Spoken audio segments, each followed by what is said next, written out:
In this video, I'll answer the question, do you have to set up direct deposit to use Albert? Let's break it down, simple and straight to the point. Let's jump in.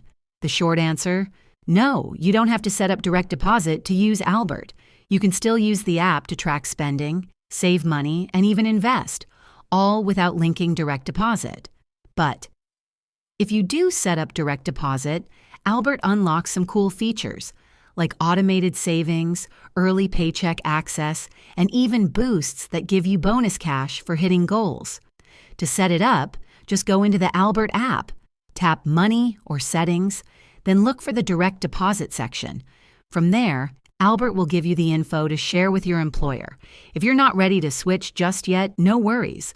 You can still transfer money manually from your bank to Albert whenever you want. So, no pressure. Use Albert your way, whether that's hands-free with direct deposit or on your own terms. If this helped you out, smash that like button and maybe drop a comment so I know you're good to go.